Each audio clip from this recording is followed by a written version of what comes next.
Welcome to a brand new episode of Seize the Moment podcast. And today we have a very special guest. Today we have Christian Madbjerg. He's a professor of Applied Humanities at the New School and co-founder of the pioneering consultancy Red Associates, a strategy consulting company based in the human sciences and employing anthropologists, sociologists, art historians, and philosophers. Christian has studied philosophy and political science in Copenhagen and London, and his latest book is called Sensemaking: The Power of the Humanities in the Age of the Algorithm. Welcome, Christian. Thank you, and thank you for pronouncing my surname correctly. That was excellent. Nobody does that, so thank you very much. Of course. We have to give some respect, of course. You know? Well, yeah, no, but that was a really good job, man. Like legit, he said it and you right out of your mouth perfectly. All right. So, a lot of, the one thing I wanted to really talk about as we begin this kind of our conversation is the movie Moneyball. So I love Moneyball, right? And then and I love the writer, I love Danny Kahneman, I love behavioral economics. So we learned so much from data, and the way we tend to think about data is that it's sort of the thing that makes up for the flaw of human error, right? So we tend to think of, like, on the one hand, there are these geniuses, kind of like problem solve and tell us what we're supposed to do and what we're supposed to think. But on the other hand, again, with the algorithms and data, they sort of make up for that, right? They make up for the misperception of this lone genius, or the conception of let's say, a human being who thinks that they know more than they actually do. So, but Christian, you found a way to kind of merge the two in a way that I think isn't too mainstream. Because when you think about something like Moneyball, right? Going into the movie and the book, what we tend to think about is this character in the Brad Pitt character, the film, and the Billy Bean person in real life, where he focuses more on a system as opposed to sort of decision making in like personally, right? Decision making from, let's say, from experience, from intuition. We're talking about actual systems, right? So I wonder what, from your perspective and thinking about sort of Moneyball, right? What is it that you kind of took away in it from sort of the other end, right? How did you see that as the flaw? Because initially we start off thinking, well, no, it's human reasoning that's the flaw. And, if we'll go into Danny Kahneman probably a little later, and his whole thinking of noise, and that there's all this noise in the system. And then obviously, we need kind of big data to make up for it and to correct it, right? But how did you get from the point that where you saw that, okay, here we are in this black and white way of thinking, and we're seeing that, no, it's human error and intuition and judgment. That's the flaw, right? As opposed to, algorithms and data, which is like, no, this is kind of like the holy grail of decision making. And you, in a way, you kind of flipped it. And then you said, no, there's actually frailty in data too, right? You actually need somebody to interpret it, because without it, I mean, you kind of really have nothing. So can you tell us a little bit about that? Like, how did you actually see some of the flaws in big data, and how did you come to understand that the human being in all of it actually needs to be a part of the decision making as well? Right. I mean, I'm a fan of humans. I think we are pretty extraordinary beings, and I think our decision-making process, not perfect, but it's pretty amazing if you look at just everyday activity. I was just driving down 13th Street in Manhattan, and if you look at that situation, there is a restaurant that's open, and people are standing in line and are kind of all over the place talking to each other. Then there's a construction site where people are drilling into the ground, and people are moving around that construction site. Then you have steam coming out of the ground. And then you have people behaving in sort of a Sunday leisure way. And when you drive down the street of that, our judgment can see probably how these things behave. We can see what's hard and what's soft. We can understand the concept of construction site, restaurant, waiting in line for restaurant. We understand how a Sunday works. And if you imagine you're a machine and there are two people walking down the street, and there's a truck, and they go behind the truck, so the objects are no longer there. They're disappeared, but we somehow know that they'll reappear on the other side of that truck at some point, or they're likely to, and we would sort of be able to sense if that's a threat or not, and whether we need to speed or not speed, and what to pay attention to. So just driving down 13th Street is a pretty remarkable thing, that the AI engineers have had a hard time fully get their arms around. And so the idea of a generalized intelligence that can create cars with no pedal and no steering wheel is still very far into the future. And I think so there's all I want to say was that there's something remarkable about humans. And if you look at the wherever you live, if you look at the traffic system, every day millions of cars go out in the street. We drive kind of weapons, steel boxes, and somehow we manage to go to where we want to go. And of course there are traffic accidents, and I just saw one, but which is very unfortunate and well, a bad thing. Mm-hmm. But still millions of cars could get around, and I don't know, that the magic of driving is still for me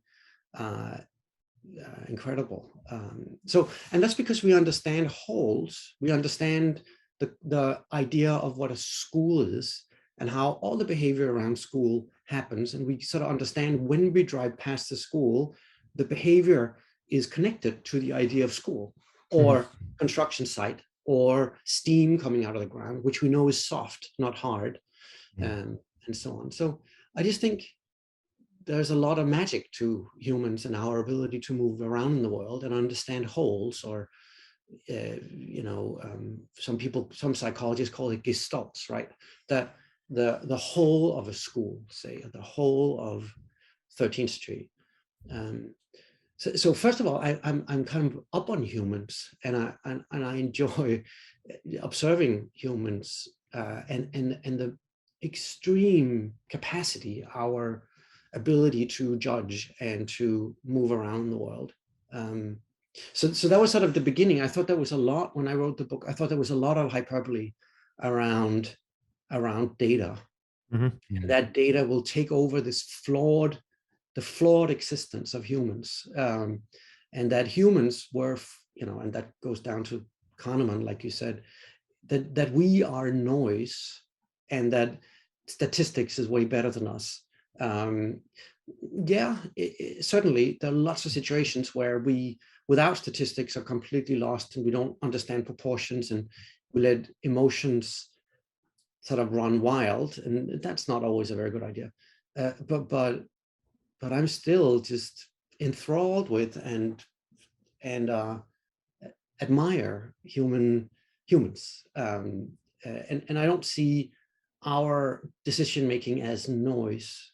I don't see, what is it, system one and system two. System two, yeah. Yeah, I don't think system two is better than system one. I think system one is incredibly exciting and wild that we can do those things.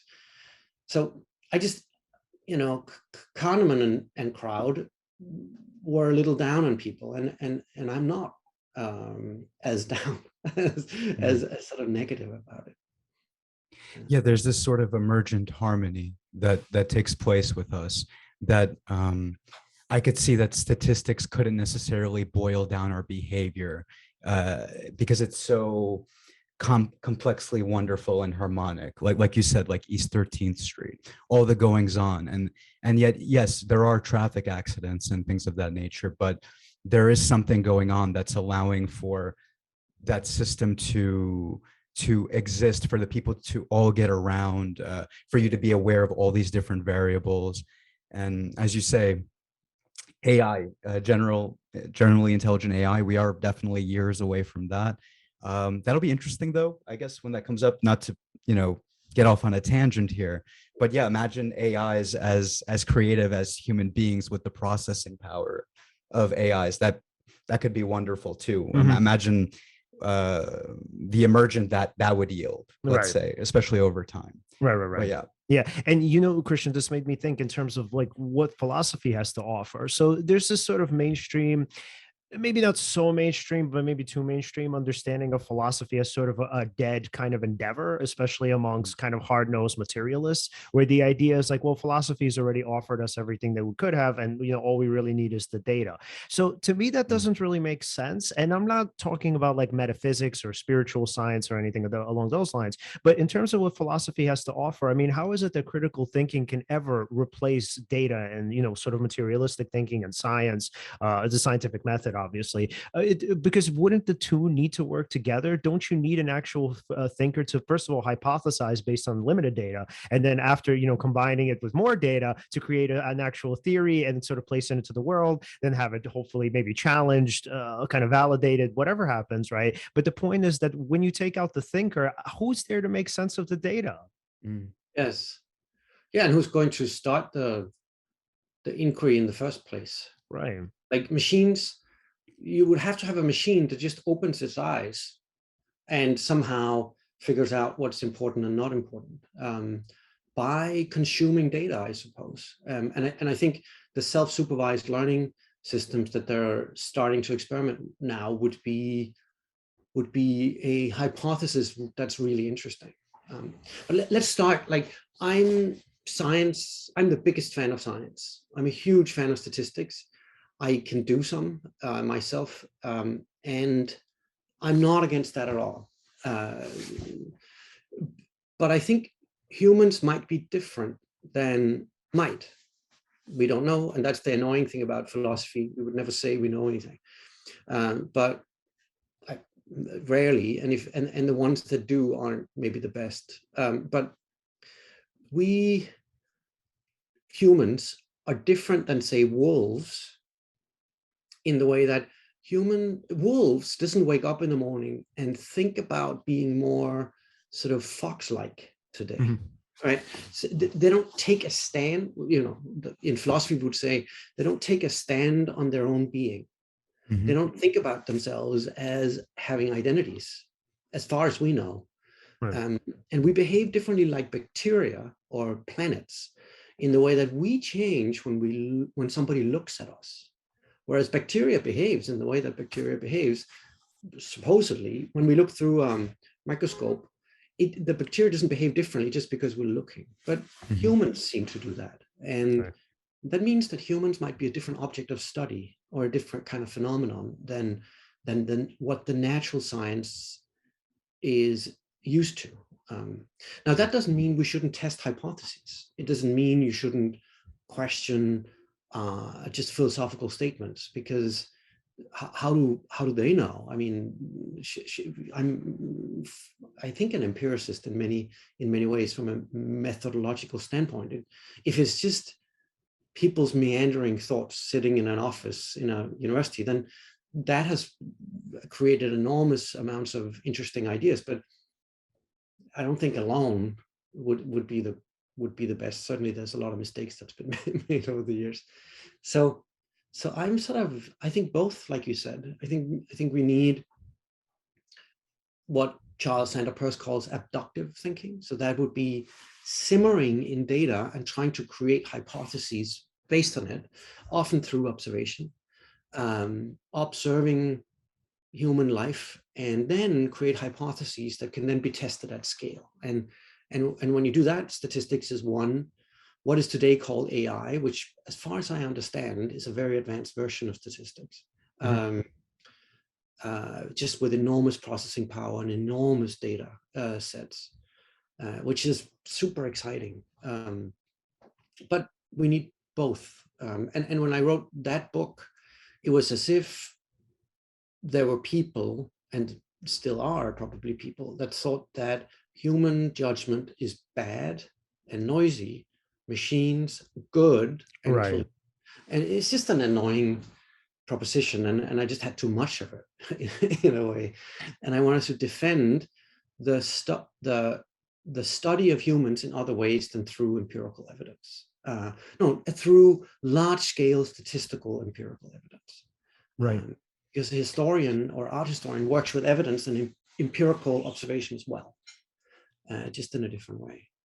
Yeah, and even what comes to mind when we're thinking about the data is even the data is often incomplete, because what we're thinking about is like, let's say I mean, I was going to use a Moneyball example, but I don't know too much about what actually goes beyond like behind sports data. So I don't want to get into this too much, but also like from what I do know a little bit about it is that like the data is always adjusted. So it's not that, you just have like this sort of ultimate data and then, okay, now you know what's going to happen or how to make predictions. Like, no, the data is constantly adjusted because there's always new information.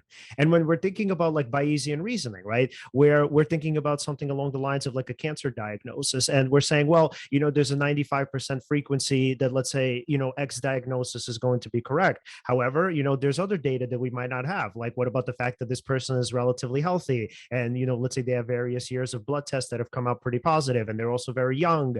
And, so what you're doing is you're saying to yourself, okay, how much is actually enough data and how do I actually know? But this is why you kind of have people who are, kind of hardline statisticians where they're saying, no, the data can tell you everything. And then you have other people when they kind of ask on the other end, but like, again, how do you know? How do you know that it's enough data? And how do you know that you need more? And I'm not really sure that question has been answered. Right. Let's talk about sports for a second. It's probably the most important thing in the world in the end, right? Kids, sports. But how good are those Moneyball teams? I mean, what is it? The San Francisco baseball team that he admires so much. Are they that good? I'm not into. Well, it was the Oakland A's in the book and the movie. For a little while, they were pretty good, and they were performing above, what they should have. But if you look at football, like a real football in Europe, like or Brazil or somewhere, where people play what Americans call soccer, what really correlates, what's a function of success? Well, over the years, it's how much money do you have? So how many shirts do you sell and how many TV rights do you sell, rather than the statistical models of the people that buy and sell players. And Barcelona is a pretty good team, and I don't think they're a Moneyball team. Real Madrid, pretty good team, not Moneyball team. So I don't think you can say reasonably that the people that have advanced statistics are by and large overperforming. I think that would be untrue. So it's not that easy to just say the Oakland A model is better than other models. What is cool about it was that they took on easy answers, right? So baseball players have to look like athletes. That's an easy answer because they might not have to look like athletes. A lot of great athletes are not the stereotypical sort of look that a coach would like. And that was such a brave and cool attitude. But then taking from that and saying everything ought to be Moneyball, and that all, I don't think that's true. I think there's a lot of wisdom and man management and psychology and all kinds of stuff involved. That's not about how many hits you have how many expected goals per 90 or whatever they call it. So there's more to it. That's right. What would you say is the best way to sort of sense make, at least in the context of a sports team? Like this is at least what I get, at least impulsively. I think of the morale of the team, right? What you could even think of the diet of the team or one particular player. Does one particular player have a situation going on in their family, or is everything okay? Not just how many times were they at bat and hit the ball, and how many runs. There are so many different factors to take into consideration. Age. Is this so? I know I'm sort of making it a little obvious here, but I guess for our audience to sort of distill it, when we're sense making, we have to take into consideration far more variables than we may traditionally, right? In order to that we can use data to like predict. I think. And we can't trust the data 100%. Right. Yeah. And some of it is about style and beauty, right? One team plays differently than others. A lot of people are attracted to that aesthetic or that style of playing, which means that they buy their shirts and watch their matches. And that's not as simple as boiling it down to aesthetic. Another example would be, well, it all comes down to what some philosophers call worlds or gestalts, right? It comes down to the way we humans perceive the world. And we, I think, perceive the world in wholes. So the world of theater, or the world of jazz, or the world of EDM. And if you on a piano, if you hit middle C on a piano, it's, I think, 440 hertz, and that hits your eardrum. But if that 440 hertz hit your eardrum in the world of jazz, it sounds completely different than if you hear it the same note in the world of EDM, right? So how do we hear 440 hertz, which is a hard data point, right? It's a measurable data point. Well, it doesn't matter because it fits into a world, let's say the world of jazz, where middle C on a piano is connected to the whole world of jazz and the history of it and the kind of instruments that plays and the style of it. And some people like it. I happen to like it. Some people find it boring and, weird. So you could say you could take music, or you could take sports, or you could take, the style of football. You could take that down to hertz, or expected goals per 90 minutes. But it also is in a world of a particular style, and we humans perceive the world that way, which is different from a machine, and a very difficult. At least we still haven't seen a machine yet that can do that. And that doesn't mean the machines are bad. It just means they're different. And it means that the metaphor for AI of being like humans, that the goal is to build a machine that's like a human, seems silly to me. Why would you want to do that? Why don't you want to make tools for humans? Why don't you want to make things that can do things that humans can't do, but that are not like us? And so this idea of worlds is from Gestalt psychology in the 1910s and 20s and 30s, and it's from Martin Heidegger in late 20s, who's maybe the philosopher of worlds. There's already in Pascal, several hundred years earlier, this idea that humans perceive the world in a very particular way, and for me that's a beautiful thing, and it's has a lot to do with aesthetic and style, and lifestyle, I suppose we call it, and it's hard to break down into sound waves or something like that. Of course there are sound waves, and of course our eardrums hear it, but the same sound wave can mean completely different things depending on the world it's in. And the thought that comes to mind is how limited of so I don't know how much I know Alan knows a little bit about like mental health apps, like like how if let's say you want like a CBT therapy app, you can just download it and they'll give you all of the tools for it, right? So a lot of times people think like, oh, this is such a great substitute for therapy, and like that other BetterHelp, like what is it? It's also like sort of a therapy app, but in this case you could sort of talk to therapists sometimes.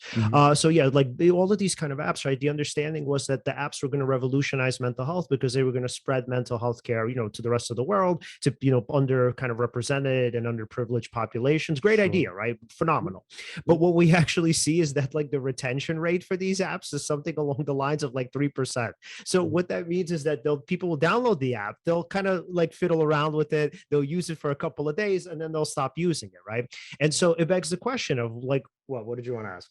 Go for it. I'll say it up. Okay. So, and it sort of begs the question of like, okay, but how is that so, right? Because technically, if you're going to therapy, you're pretty much getting the same service, right? So if let's say I go on Psychology Today, I want to find a cognitive behavioral therapist, I schedule my appointment, I go through these sessions, let's say 2-3 sessions, right? They're virtually going to be the exact same sessions that you would have learning the tools and using the tools on the apps, right? So what are sort of these intangibles? What are we missing? These are the kind of big questions, right? And I mean, at this point, it's pretty speculative. I don't think anything can be said concretely, but my hunch is that when we're thinking about those intangibles, the human connection is super important because, first of all, number one, when we think about depression, when we think about using an app for depression, the idea is like, so when people come into therapy, they often think along the lines of, well, this is my therapist, right? They're just saying what I'm paying for, right? What I'm supposed to be hearing. So that's what you get with the apps. You're like, okay, this app is sort of like, a friend or whatever, just telling me what I want to hear.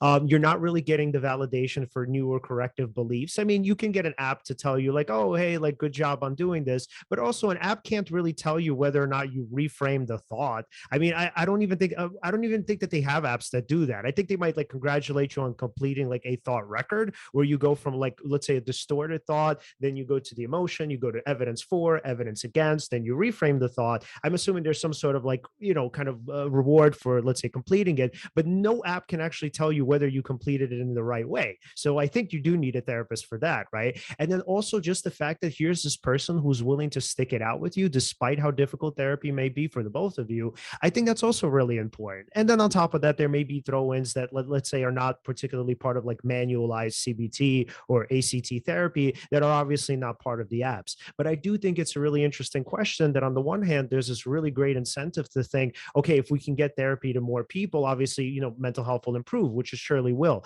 But on the other hand, what the data shows is, again, the retention rate is incredibly low. Okay, so I just want to add something. You're correct. There probably is something that we're missing that would allow for a greater retention rate for these people trying these apps or doing these telehealth services. But what I would say is that how one variable to take into consideration is how long have these apps been out? Decent amount of time now. But maybe how many years would you say? Maybe 10 at this point. Okay. Yeah. Now, 10 years sounds like a lot of time, right? But in the context, just objectively speaking, maybe it's not actually a lot of time. Okay. What if, whatever percentage of people that are being helped by it is still significant to those particular people? Oh, yeah. Just to be clear, I'm not against the apps. I'm just, I'm with you. Mm-hmm. What I'm trying to say is that even though the statistic that we have available at the moment is that there is did you say 3% retention something rate? Like that on average. I mean, at one point when these apps didn't exist, there was no retention rate, right? Yeah. Mm-hmm. Now, I understand that what you're talking about is sort of correcting for that and seeing what are we missing, right? Yeah. I agree why, with that. Right? Why is asking why the technology is itself not enough, right? Totally with that. That's definitely a good hunch to have, a good intuition, and something to work towards. But then again, there are people who probably are getting value from it, right? Mm-hmm. So I wonder what would happen given more time for that influence to sort of spread, for people to find out more about it. But also, like, to add on to that, and this is going to be my question for you, Christian, right? So what is it that like we are actually missing though, right? Why is it that the apps themselves, so even if we were to give them time, right, wouldn't we have to actually look at what factors are missing, why they're not working, right? So meaning that it's not like we just give it time. We have to figure out what's not working with them. And so for you, Christian, right, I would wonder, if you had a hunch, what would you think it is? I mean, first of all, a 3% retention rate could be many things. It could be that it works for, like it worked for 97%, and they don't need it anymore. True. Which I think is unlikely, but it could be. But I would think that if there's a retention rate of 3%, that probably means it's not working for people. Right. And there could be 1,000 reasons for that. It could be that people are pretty lonely right now, and an app is not enough, and that human connection can't be substituted by the mechanical voice of an app. And it could be that the solutions are many things, and that one of the things can be an app. So I'm not a psychiatrist or a psychologist, and I'd rather not say anything conclusive about those things. But a parallel might be education. It's quite clear now, I think, that we've had lots of our kids trained at scale for a while, right? They're training platforms and in the last 3 years, and you've had kids either masked up or literally on screens for a while. And we also knew from Coursera and other platforms like that the retention rate is or the failure rate is extraordinarily high. People find it, even though it's the best professors in the world and it's the same information being transmitted, it feels, you know, I don't know what it feels like, but it's not successful in terms of learning or teaching anybody anything. And if you're a teacher, like I am sometimes, it's pretty obvious that the learning happens between people, not in a one-to-one transmission between one professor and a million students. That doesn't mean it's not a bad idea. I mean, if I came from a place where there were no teachers, I would prefer to have Coursera over not having Coursera. Mm-hmm.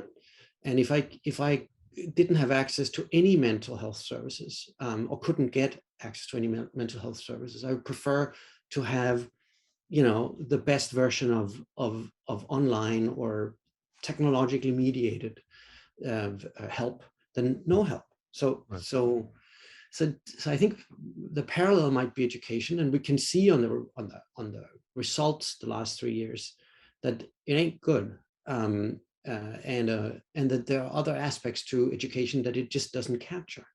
Right. And I would say one of those are not the extracurriculars, but the intracurriculars, the having a class, but having other people try to work through these topics in a very physical way in the same room, struggling through sort of texts or problems or, you know, particular topics. At least that's what I've seen with my students. Right. And overarching all of this is people have been and are incredibly lonely. It's just palpable after the last 2 years, and that's not technology's fault. It is, but it's the case. And I think humans can feel that and can see that on each other. I'm not sure. You can, of course, follow statistics, and you can see how many people like self-harm or hospitalization or suicide or, you know, attempts and so on. You can see the results of it, but understanding it, you need to be a human, I think, really deeply understanding why other people feel the way they feel. You need to understand their experience and perceive their experience. And until now, I'm not sure we have artificial intelligence that's able to do that. And that might be what you see in that number, that it just doesn't get it. And machine doesn't care yet, like humans care about each other. Machines, frankly, doesn't give a damn in the human sense of caring.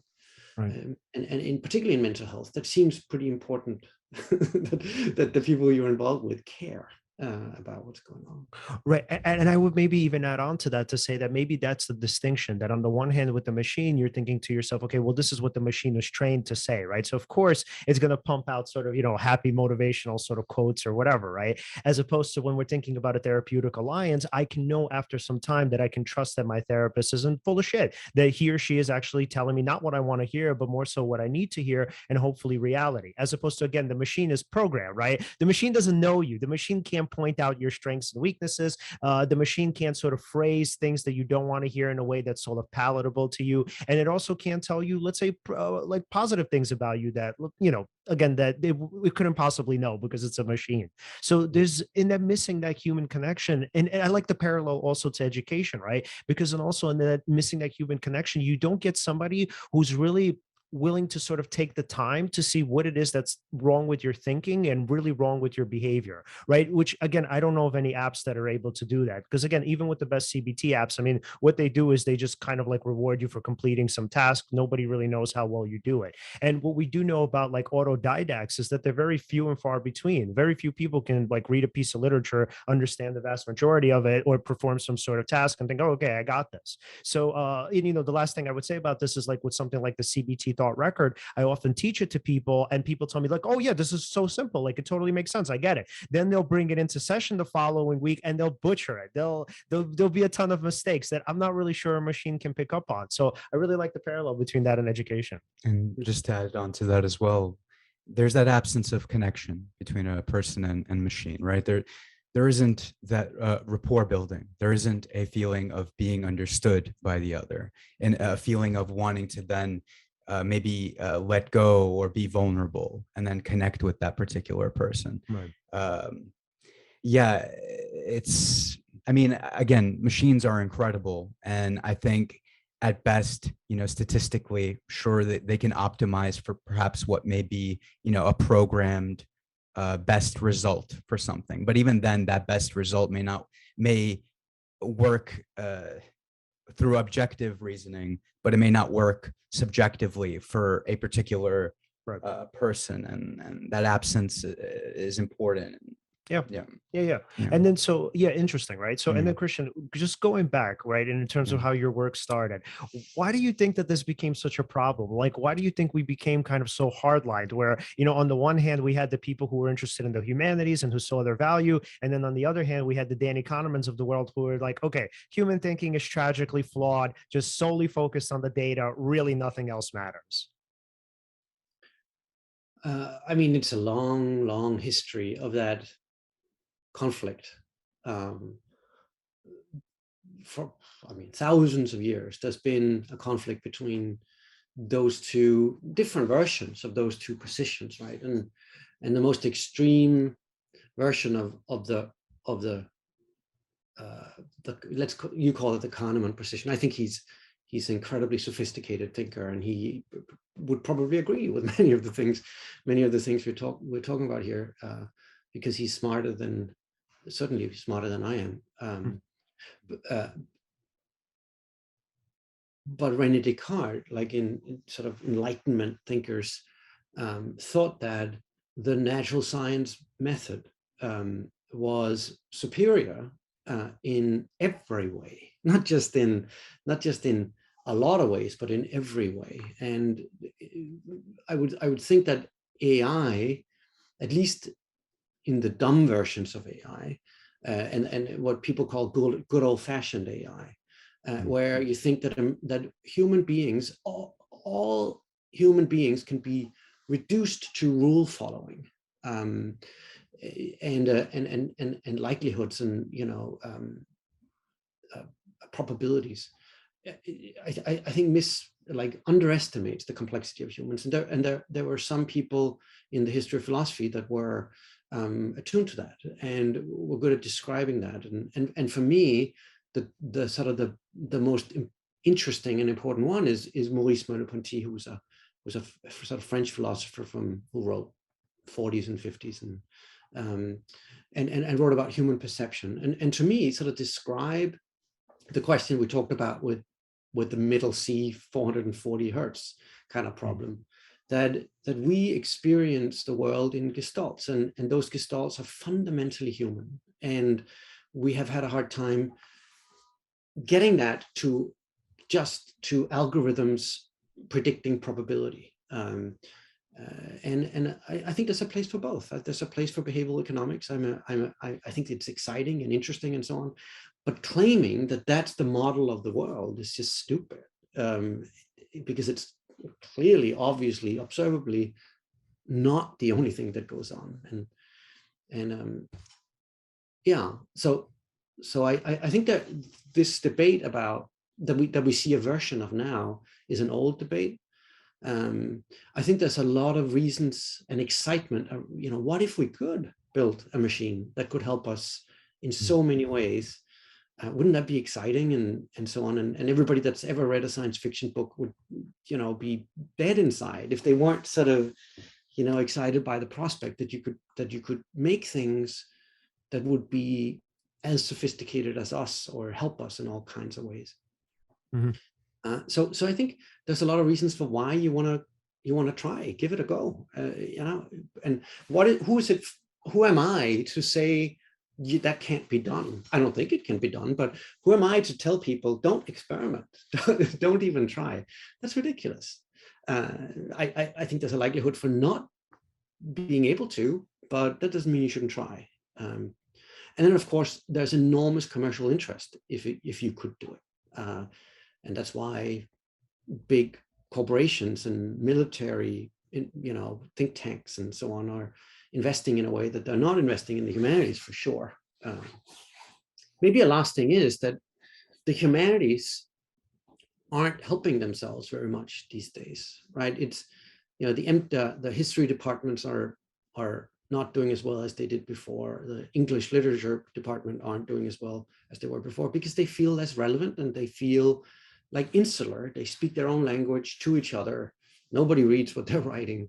It's just not that we haven't been able to explain ourselves very well because we write in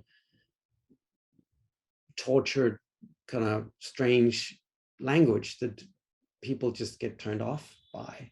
Mm-hmm. So I think in a way the humanities have painted itself into a corner of irrelevance and has to win back the right to having a strong voice,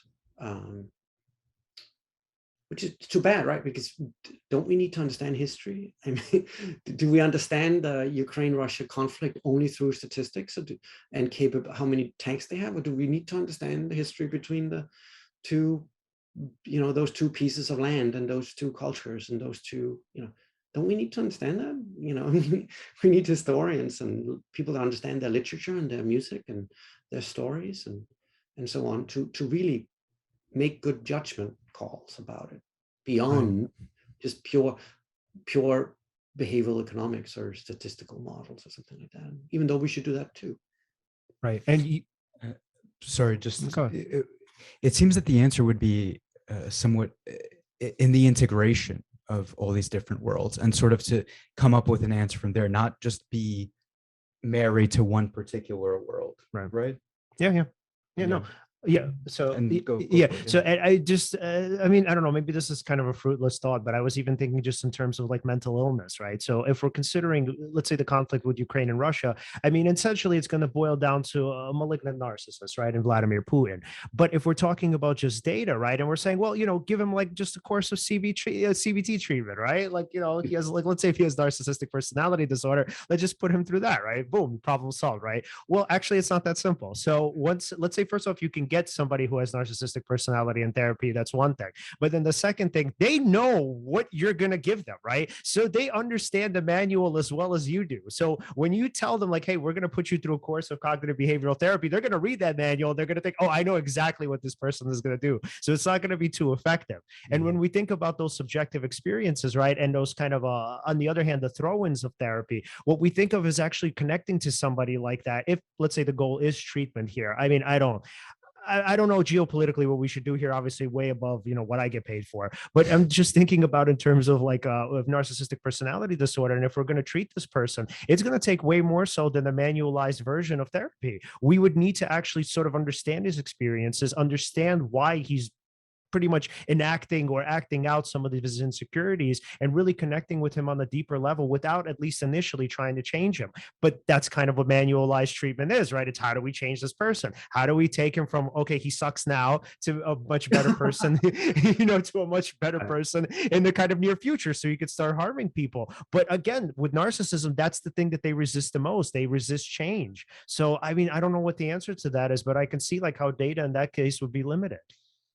Just to add to that, before speaking to what you said, Christian, about the humanities being sort of painted into a corner, I wonder if even just the nature of this conversation or even other conversations, let's say on the internet or through podcasting, I wonder if that's sort of our working answer for that. Because you get these nuanced conversations, different perspectives, even meta sort of conversations about being able to integrate this perspective and that perspective and to sense make from that. And I wonder what kind of impact that can have over time. There's not just us, obviously, podcasting, so many different podcasts having these kinds of conversations. I wonder if it can cause any sort of a ripple effect. It's a little bit of a wishful thinking, but I don't know. There's a lot of levels of thought that, for example, I personally wouldn't have been exposed to if I didn't listen to conversations on the internet. Of course, there were books I read, YouTube videos I listened to, of my own accord. Even you're right. There aren't a lot of people who are autodidacts who are interested in sort of pursuing and learning things on their own. But no, but can I just be clear on that? So it's not that I'm not saying that there aren't people who are interested. I'm just saying there aren't that many people who are that great at it, meaning that they think they might understand the literature, but we actually need people to tell us like, hey, you're wrong. You misunderstood. To distill the knowledge. Yeah, right. Subject matter experts. Yeah. I understand what you're saying. Right, yeah. Right. Mm-hmm. So yeah, I wonder if there's still hope as far as people still having these kinds of conversations, and hopefully that when that level of thought gets exposed to people, hopefully then they can not like, for example, as one example, not be married to one particular point, or married to the world of statistics, let's say, or the world of pure human intuition. Yeah, and you were gonna say, no, that's a great thought. No, yeah. In the book, I try to say that there are many types of thinking, right? I mean, there's objective, which is things you can count, and things you can observe and test empirically, which of course exists. Then there's subjective, which is inner, in a way, right? If you hurt your toe, I can't. Who am I to say it's not hurting, right? It's an inner experience, and I think that's what you're thinking about with cognitive behavioral therapy and all that world, and try to help out in that. But there's also a third kind of knowledge, which is intersubjective. It's between us, and we can feel. We know that other people know something, and we can understand. They can understand that we know, and that sort of a dynamic relationship between each other and between us and the place we live and the people we're around and so on is a real kind of knowledge that we have, and that is something you can study, and historians have done that, and art historians and people that look at music, or they can understand that there is this sort of intersubjective or third kind of knowledge between us, and if we forget that and we don't study that, but study all of it through a subjective or an objective, or just subjective and objective, without the relationship to, I suppose, culture, we miss the point. And all we have really is each other and each other's emotional states and our relationship to the places we live, and that seems important to me. Can you count that? Sure, but you don't get the full picture. Can you accord for? Can you say that's all subjective?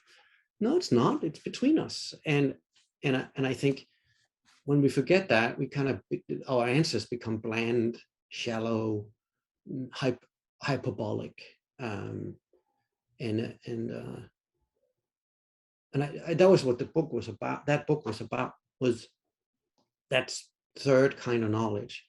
And there are ways you can be analytical about it. There are ways you can analyze it in an organized way, which was what I tried to describe as well. Can you tell us a little bit about that?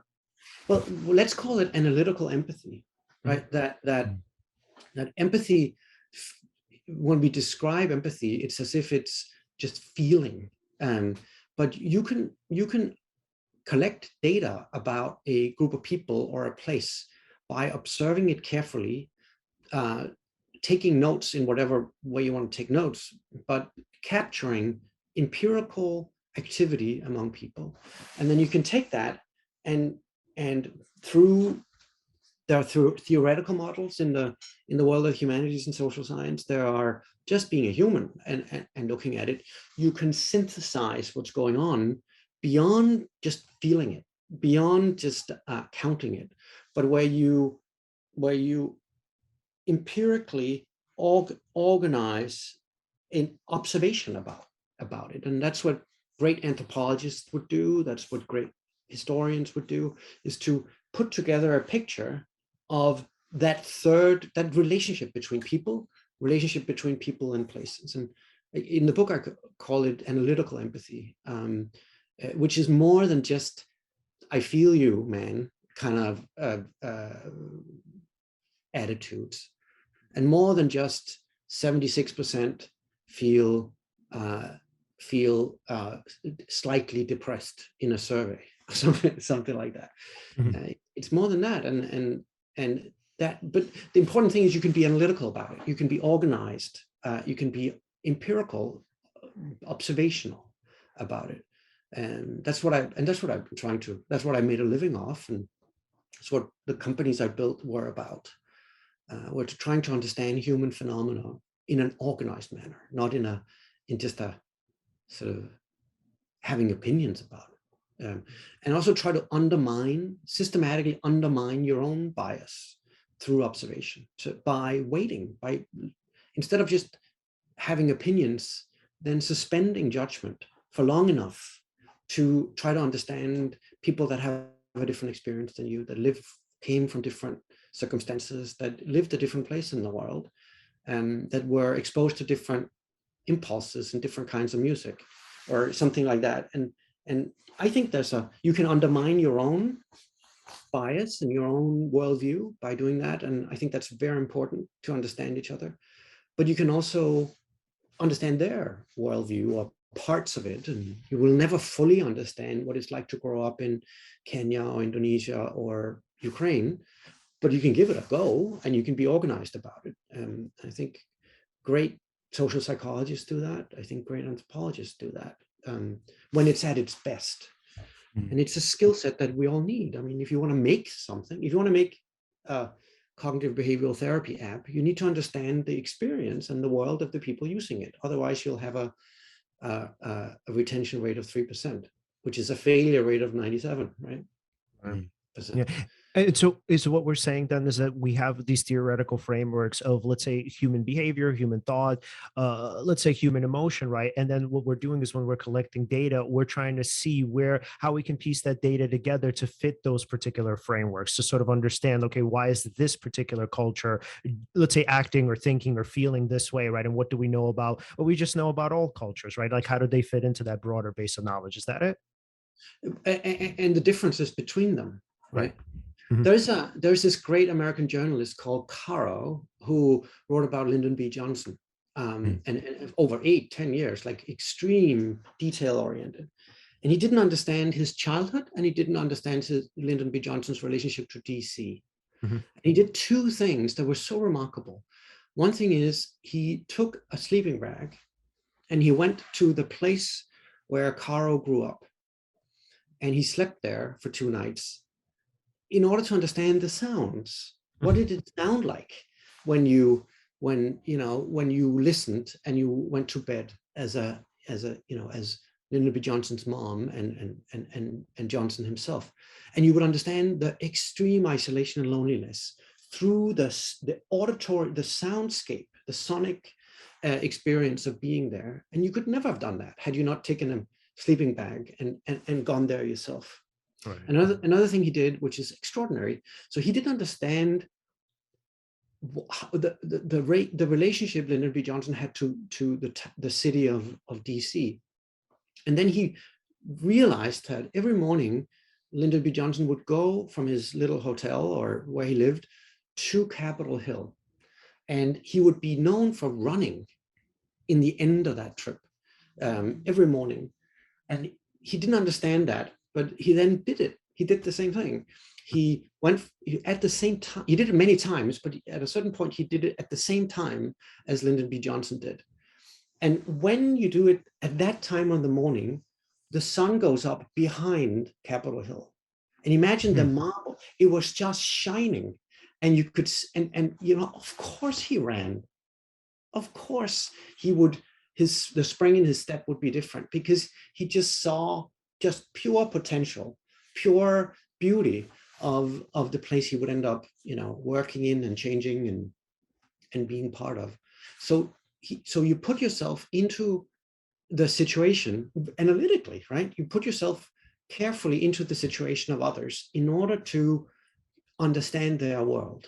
He was a journalist, but it really is about listening and observing really carefully. Anthropologists know how to do that. People know how to do that. He happened to be a journalist and a very, very good one. But extraordinary one. But he knew that all the data he had collected by reading every single page ever written by or in all the archives of Johnson, it only snapped into place when he heard the sounds at night in the hill country of Texas and walked the walk of Lyndon B. Johnson. So I just think that's an extraordinary example of analytical empathy and understanding of other people in their world in a different time or a different place.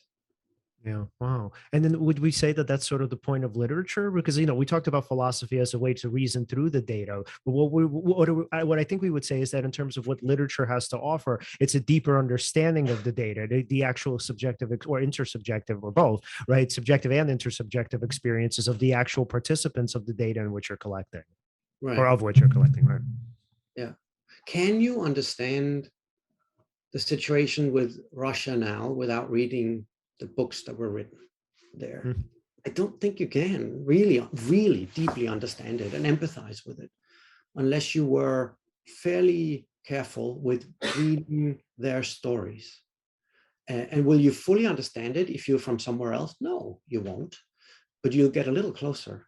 And I think we owe it to each other to do our best by being careful and organized around how we observe each other. And just shut up for a moment, just not judge, just look and listen for a change. I think we would understand each other a little better, and there would be less animosity and antagonism and conflict if we really try to do that. I love that. And so, and concretely, right, when we think of sense making, how will we sort of define that, and what sort of concrete steps does it actually entail?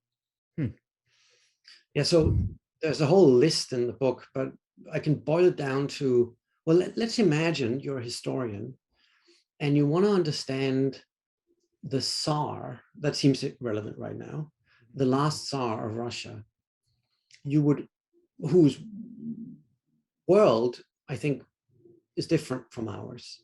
What a historian would do was they would take the writing about the Tsar, you would take images, you would take artifacts, you would go to the places that the Tsar lived, and through these different kinds of data, and that is data, you would try to create a picture of what that might have been like. And you can't add up artifacts, diets, like what did he eat, or what did they eat around him, the description, the newspapers, and the things that the clippings of what was written at that time. You can't add that up in a spreadsheet. You can't take it. It's not a uniform data set like numbers would be, but you have to piece it together, and that piecing together is sense making, and we can do that historically in literature and music, but also in our sort of the world of people and our relationship to each other. You can do that, and humans can do that. And I'm trying to argue that the humanities is the best training ground for that. We know how to train people in doing that, and we should treasure that, and we should protect it, and we should invest in it. We should massively invest in it, in my opinion. And it always annoys me when people say that's not relevant. Don't study that. Don't do that because data. It's just ridiculous. Yeah. So I think sense making is this sort of piecing together of data, empirical evidence that you can't add up as if it's in a spreadsheet, but we can empathize it. We can empathize with it. We can understand it because we are humans. We happen to be humans as well, and we can not fully get it, but we can try our best. Right. I love that. And so what that, again, going back to mental health, what that makes me think of is the DSM, the diagnostic manual of statistics, right? And mental disorders. So the idea there is that we think that if we know a cluster of symptoms, we automatically understand what the person's experiences are like. And you actually don't. So if, let's say, take depression, which is, probably in terms of like simplicity, the most easily understood mental illness. So with depression, we could say, okay, well, this person has low moods, changes in appetite, changes in sleeping, difficulty finding joy, a sense of hopelessness, yada, yada, right? Mhm. So you could sort of understand what that feels like. But when you're telling the person, oh, okay, it seems like you're depressed, here's kind of the treatment for you, you're not actually getting at that specific individual experience, right? You're not actually understanding, okay, what does it feel like when you wake up and you're feeling hopeless? What do you actually think about when you're feeling hopeless? What are the things that you do? What are the things that you don't do? What are the things that, let's say, you tell yourself when you don't do what you think you're supposed to do? What is it like throughout the day, right? Well, again, what do you think about? How do you see yourself throughout the day? How What do are you your see relationships like? Yes, right. Sure. And how do you see the world around you throughout the day? But none of that is sort of understood. And that, again, going back to, quantitative thinking, none of that is understood in terms of like, okay, well, he meets or she meets 4 out of the 7 symptoms. Therefore, she can be diagnosed with mental, major depressive disorder. That doesn't really get at the experience. And I think a lot of times now, even thinking it through about these apps, I think that's what's probably, if not most problematic, one of the major issues with them is that the app will never understand your experience outside of those, let's say, 4 out of 7 or 5 out of 7 symptoms. And I think for a lot of people, that's probably not enough. It's like, why am I talking to something that really doesn't get what I'm truly thinking, feeling, and experiencing? Yeah. I was wondering, Christian, are there any, this might be maybe not the right way to phrase this question, but I'll give it a shot. Would you say, are there any sorts of mindsets or assumptions that may go along with sense making? Like one, for example, that comes to mind is maybe always assume that the other let's say if you're dealing with another person, they always have some something to offer, or something along those lines, like that their inner world has value, that they believe in their whatever is true for them as much as you believe in what's true for you. Are there any sorts of things that go along with sense making that may be useful for our audience to assume or think about? Of course, I mean, a place of care and kindness is a good start. But sometimes, I'm writing a new book called How to Pay Attention, and I have a chapter on momentary relativism. So I'm not a relativist in the sense that anything goes, but if you want to understand someone else, you have to try to arrest your own assumptions and your own judgment. You have to assume that their world makes sense in a way for them for good reasons. And before you start concluding that Vladimir Putin is an evil man, you try to understand where he's at. And that doesn't mean we can't judge him afterwards, and we can judge him harshly. But for a moment, be a relativist, and try to understand someone else's world and how that makes sense, and how they answered important questions to themselves about what's the point of being here in the first place, and what our relationship to each other and the place we live. And I call it momentary because you have to at some point conclude, and you have to, at some point you can say, I think human rights is a good thing, and I think we should send our daughters to school. So if you go to Afghanistan and you are just a relativist, then anything goes, and I can't do that. But for a moment, just try to listen, and arrest your own easy answers and quick judgments of others. And that's an attitude, and I think the best observers have that. Actually, in that book, I'm trying to describe a series of masters of observation, and they come from different worlds. Some of them in fine arts, some of them are in anthropology, some of them are in nature writing.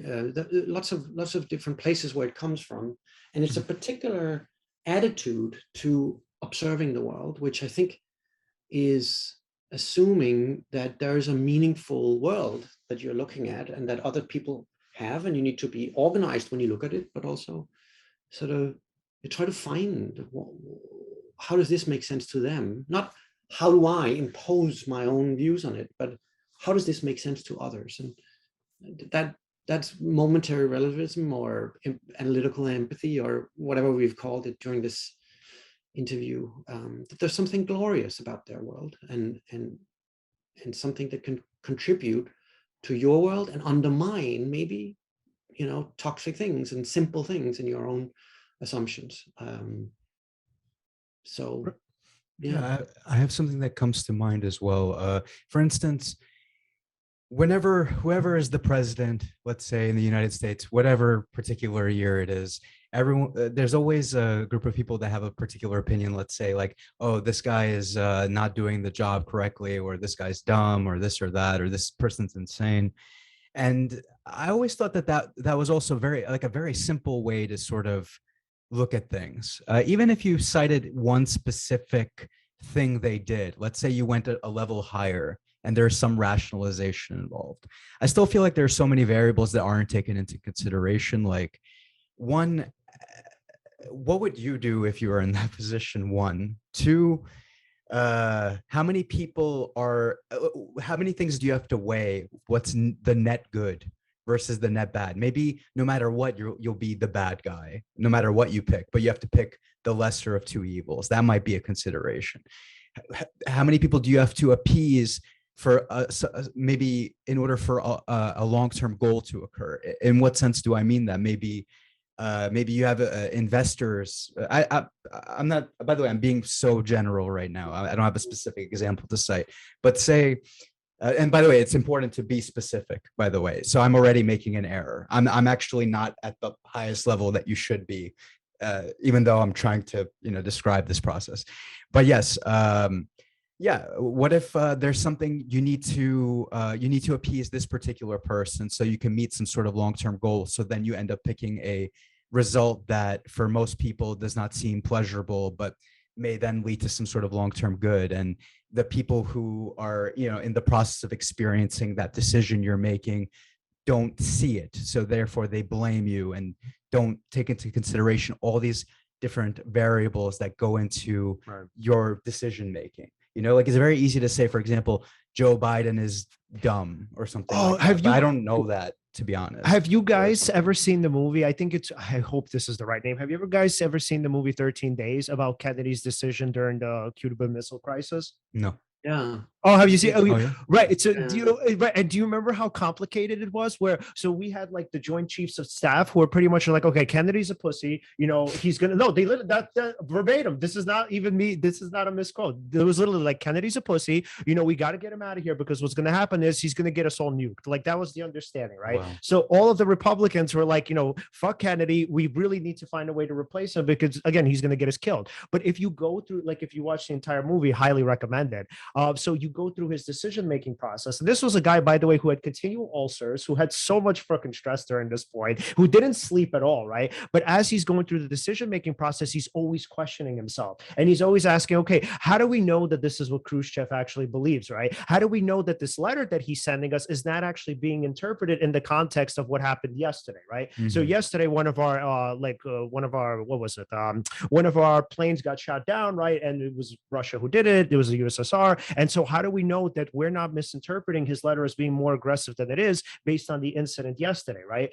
And that's why I like what you bring up, because the idea is, unless you're behind the scenes, and it's interesting though, because even if you are with these Joint Chiefs of Staff, right, they actually kind of were behind the scenes, and they're like, no. They're like, he's a coward. We got to get him out of here. He's terrible, right? But again, when you actually think deeply about what this person is trying to do and what they're experiencing, you'll often see that maybe not all presidents, but I would hope for the most part, most presidents, they do have like the best intent for the country, because I mean, they're at the very least trying to keep their jobs. And that's what the movie showed about Kennedy, that he was really trying hard. And of course, at the end of the day, he succeeded because he avoided nuclear war. But the point is that, like, yeah, when you think about it, you often don't think about how difficult it is for the people who are making these choices, but you're right. Yeah. So I think taking things like that into consideration helps you at least have more empathy, at least in this particular context, towards leaders. But if you then extend that to just giving that sort of benefit of the doubt to other people for whatever decisions they make, that could take away so much conflict. I would love it if everyone would totally get into properly, sense making. That would, ideally that would be great. I definitely know that there are people who are doing it more and more, but yeah, that's definitely a goal as Yeah. far as that And goes. just curious, before we start wrapping up, Christian, in terms of where it's actually been applied, right? Can we talk about some of the fields where sense making has been effective? Uh, I think everywhere. I think it's going on everywhere. I hope it's going on right now. And I think maybe that 13 days is a good example of someone with extraordinary skill Right. to try to understand someone else in order for, thank you for not for doing that in a way. And cynicism is the opposite of that, right? Cynicism of just judging someone, having cynical attitudes and approaches to things seem to be toxic to really understanding each other. But it's used for making, in the corporate world, in the world of sort of making product and services and so on. It's being used to by great leaders, but also by sort of processes to try to understand what it's like to be a customer. Right. I think it's used in the hospital and sort of healthcare sector to try to understand what it's like to be a doctor or a nurse or a patient or a family where you've just been told that a family member has cancer. It's used in the world of social psychology and psychology to understand what's it like to be lonely, what's it like to be depressed beyond just checking 4 or 5 out of a list of 7 or whatever you said would be the symptoms. Mm-hmm. It's used everywhere, and it should be, but you can be, we should look for though the signs that we're getting away from that, and one of them would be thinking that data or whatever you want to call it can take over all of that or right. That ability, and we should also be worried about cynicism and easy answers and ideology, really like quick ideology where you just judge people based on a fairly simple view of the world. And I sort of have almost like I go into hives when somebody's too ideological. It just seems like the opposite of trying to understand what's going on. So it's everywhere, thankfully. I think we can be more organized. I think we can be better trained in it. I think we could do it more, but thankfully, it's something we do every day in our lives. So it's happening everywhere, and we should worry when it's being undermined. Absolutely, I love that. All right, great way to end off. Alan, final questions before we go. Oh yes, if we wanted to follow your work, where could we find you? Well, thankfully there are ways of searching today that are more sophisticated than I can say, but I've written a lot and given a lot of sort of lectures about these topics. And I'm very close to finishing a book called How to Pay Attention, which is about how attention works and the people that are good at it. And hopefully that'll come out in 2023, early 2023. And I hope it'll be a good book. At least I'm doing the best I can to write a book about observation and analytical empathy, and some of the people that have been remarkably good at it. Yeah. Excellent. Oh, Christian, what's your website? I have a website that's just my surname that you pronounce so well in the beginning, .com. Mm-hmm. I'm part of a company called Red Associates, which is a company that has this practice at its core. It's basically a sense-making company that works for all kinds of cool companies and organizations around the world. Mm-hmm. So you can have a look at that as well.